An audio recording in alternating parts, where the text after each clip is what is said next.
In today's video, I want to talk about habits. Good, bad. What do you think of when you think of your habits? I think that we all know that we have some habits that aren't the greatest. It could be overeating, it could be habit of not working out when on the days that we should, smoking, drinking, whatever it is that you know right now, you can think of one habit that you have that you know is not a good one, that potentially needs to be cut. In today's video, I want to talk about how to do that and what I learned from Dr. Jud Brewer, a psychiatrist and neuroscientist, what he came up with regarding habits. The definition of habit is a settled or regular tendency or practice, especially one that is hard to give up. A lot of us know cognitively that they may not be great habits.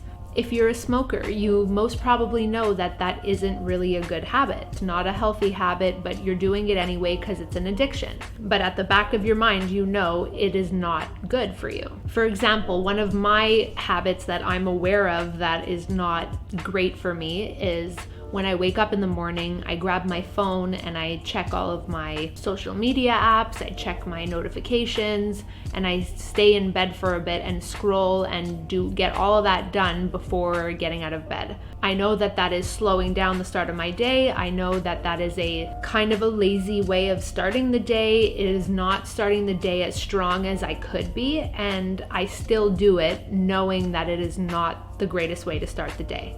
So what can we do about it? This Dr. Jud came up with an in-person training and an app that is being mindful about what you're doing. So doing your habit, but mindfully. So that's super interesting because he had somebody who's a smoker, addicted smoker, smoke mindfully. What does it feel like, taste like to smoke? And the person ended up saying, it's disgusting, it smells, and it tastes like chemicals. And that right there is the first step to trying to break a bad habit. Doing the habit, so don't try to cut cold turkey. That's what a lot of us do. It's like, oh, I have this habit. I know it's not a good one. I'm gonna stop. I'm really gonna try to stop. And then you try to stop cold without thinking of it and without giving it further thought about what the actual habit is that you're doing. So what this doctor suggests is doing the habit still, but mindfully. So for example, for me, that would be me grabbing my phone in the morning and noticing what I feel when I'm scrolling on my phone. I'm feeling lazy. Okay, I'm checking off all the boxes of what I want to look at, but I'm also knowing I'm procrastinating getting up, which makes me feel lazy, like I said. So it's okay, what exactly am I feeling? And is the reward as good as I think it is when I'm doing it? Is that reward of smoking as good as you think it is? No, it tastes like chemicals and smells gross and you feel gross and your mouth is gross and your fingers are gross. Is that a great experience? Not really when you're being mindful about it. He even suggests doing the habit 10 times mindfully. It could almost be oh my God, okay, I really don't want to do this. This is punishment to me now. I can't believe this was a habit type of thing. Another way to describe mindfully is doing it so aware of what your mind and your body is feeling. So what is my mind feeling when I'm scrolling in there? I'm being entertained a little bit, but then I'm also thinking about the things I have to do in the day. So my mind is escaping a little bit, but I'm doing the habit. My body is feeling just wanting to stay in bed and lazy. So how is that both mind and body experience? How is that a reward? It's a terrible reward. Why am I doing that to myself? So he describes people that are in a pattern or routine or habit that there's a trigger, then there's a behavior from the trigger, and then there's a reward from the behavior. He suggests have the urge and the trigger, recognize that it's there, be curious about why you want that, and then have a joy about letting go of what you're not going to be doing. Once you realize that the reward is not at all great when you're being mindful, you make room for a bigger, better offer. That's what he calls it, a BBO. There's now room and openness to receive something better. Let's say you have a habit of overeating. What does it feel like when you overeat? We know that we do it, but what does it feel like when we do it? Bloated, full, sugar crash, nauseous, gut, big, that's the direct experience. Is that rewarding? And then imagine having to do that 10 times mindfully. How much of a punishment that would be, to be so aware that you are forcing yourself to eat how much you would eat, to feel that bloat and that fullness, and that, like, it would be punishment. So if we want to talk about the bigger, better offer, the BBO, what that would be, he describes it so well. He describes what feels better, having to have the craving and feeling trapped, imprisoned, I need to order that food, I need to eat it, and being at the mercy of this craving, or being curious about why you want that, what you feel after you have that. So if we think about curiosity just on its own, we think of being open, learning, growing, exploring, positive, happy, not at all closed and imprisoned. We're feeling a lot of benefits versus cravings. It feels like, wow, I learned this. Wow, I didn't think I wanted it for that reason. Wow, wow, wow. So basically, he says to hack the craving with curiosity. And then you do realize that the reward isn't what you thought it was, and isn't as good as you thought it was, and is easier to let go than you thought it would be. So again, being mindful and aware, doing your habit while being mindful, and seeing what's happening in those habit loops. And then you decide how rewarding or unrewarding it is. Most of the time it's unrewarding. You realize that you don't want to do that anymore. And then you get ready for your bigger, better offer. That means being curious about figuring out why you used to do that, what it meant, and how you can shift it and change it.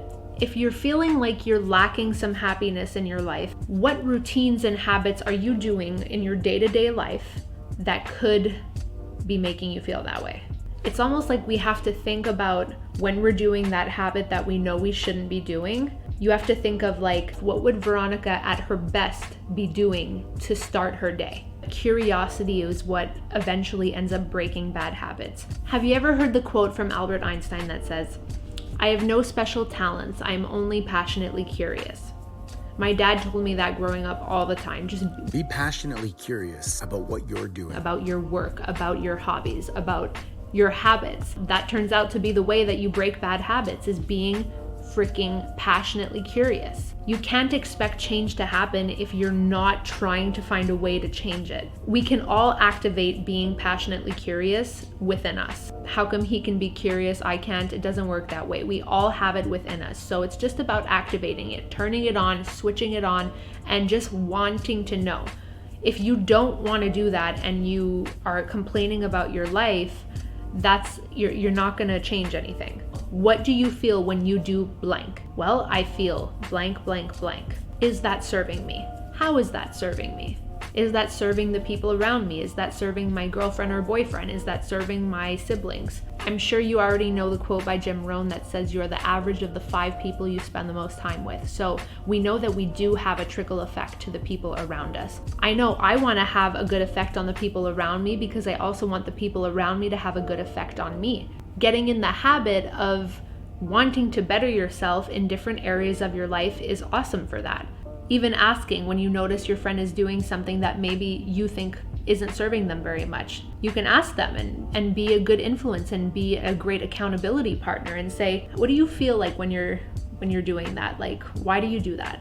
And just see what they say, because you're making them aware. You're kind of pattern interrupting. You're giving them a chance to be open to see if the reward is what they thought it was, and if it's not, to replace it with something better.